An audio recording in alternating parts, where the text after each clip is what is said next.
Well, for the past couple of days, we've been exploring the battlefields around the area of Bastogne. And when you come to Bastogne, well, one of the main places to come and see is Mli Square. This was named after General McAuliffe of the 101st Airborne. As a matter of fact, here's General McAuliffe right here.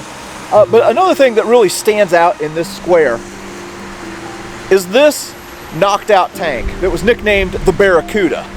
But what is the story behind this tank? Where was it and how did it get knocked out? Well, that's what we're going to be taking a look at today.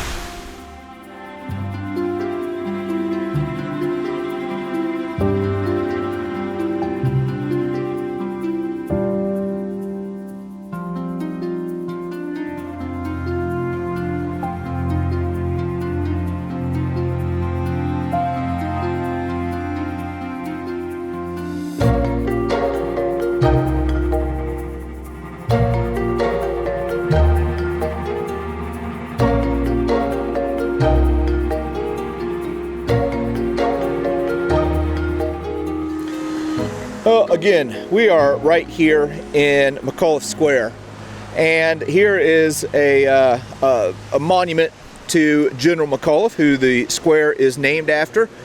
He was the commanding general of the 101st Airborne during the siege of Bastogne. Maxwell Taylor was back in the United States, and McAuliffe was in charge, and is famous for his reply of nuts when the Germans tried to force a surrender. And if I'm not mistaken, this square was renamed McAuliffe Square in 1950, so there was a big dedication ceremony.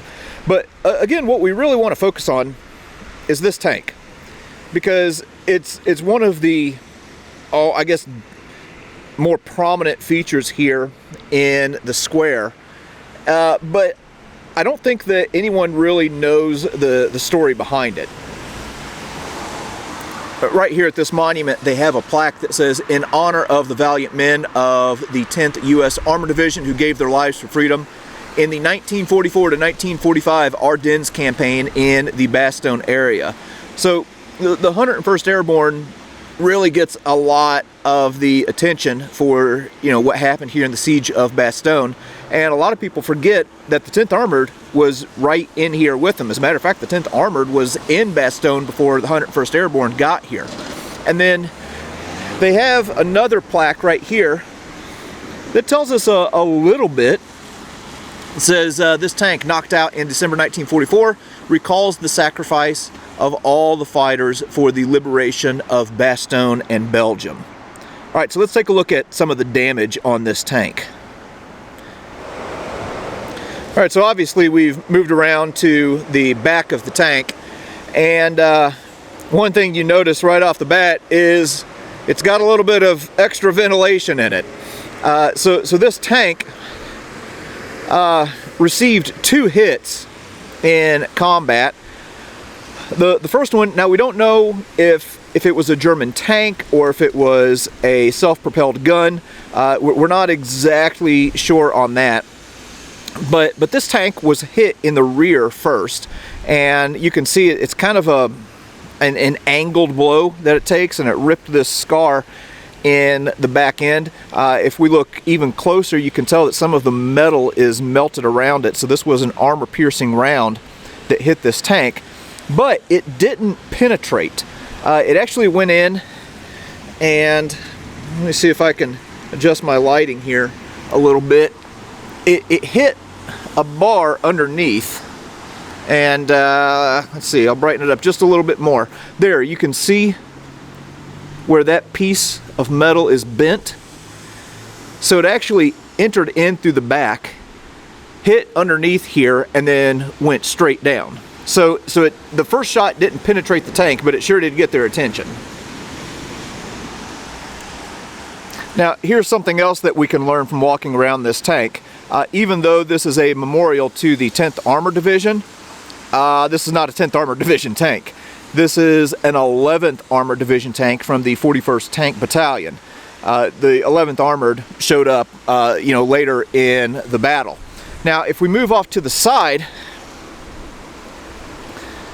well, right here, you can see where the Barracuda received a second hit right in the left flank, and this is going to be the shot that takes it out. So we're going to leave Mli Square now and take a little drive and go to the exact spot where the Barracuda was taken out.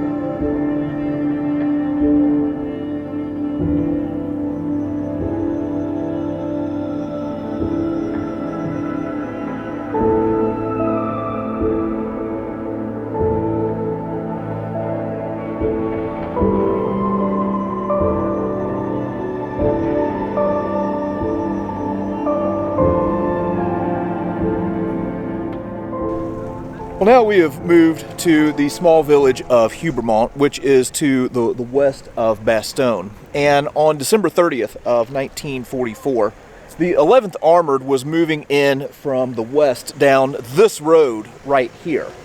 And as the 11th Armored was moving closer to this crossroads, a guy by the name of Wally Alexander, who was the tank commander for the Barracuda, was tasked with coming down this road and doing a little bit of a scouting mission towards the area of Bastogne, or really towards the direction. He wasn't to engage the enemy, it's just scouting, trying to find out where the Germans were. And unfortunately for him and his crew, they were going to find out right down here at the bottom of this hill. I've moved down the hill just a bit, so you can imagine the Barracuda coming down this road right here. And one of the big differences between then and now, other than the modern structures, is that there would have been snow on the ground. So it would have been kind of hard to tell where the road is and where it's not. Everything was covered here. And the Barracuda ends up kind of veering off to the right. And if you look down there in the distance, well, you can see that there's a creek down there. So it kind of gets down there towards the creek and it's trying to back out. Well, at that moment, there's a German armored vehicle. We're not sure if it was a Stug or if it was a tank. Comes from this direction right here and fires its first shot into the back of the Barracuda. So when we were in town, we looked at where that armor-piercing round went into the back and then deflected downward. So that certainly got their attention. I'm sure it rattled their cage a little bit.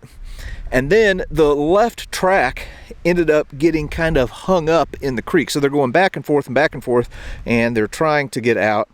And when they finally are able to get out, well, they turn and kind of, they're coming out this way, and then they expose their left flank, and this German armored vehicle fires another shot, hits them in the side, and that knocks out the tank. Now, it doesn't kill anybody initially. So the crew is taken prisoner, and Wally Alexander had a wound to his leg. They ended up having to amputate it, and he died from his wounds.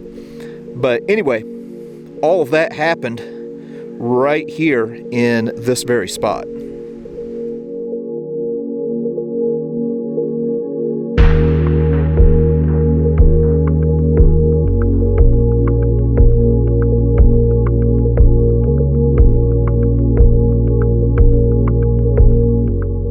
Now, after the Barracuda was knocked out, it actually stayed down here at the bottom of the hill for a number of years.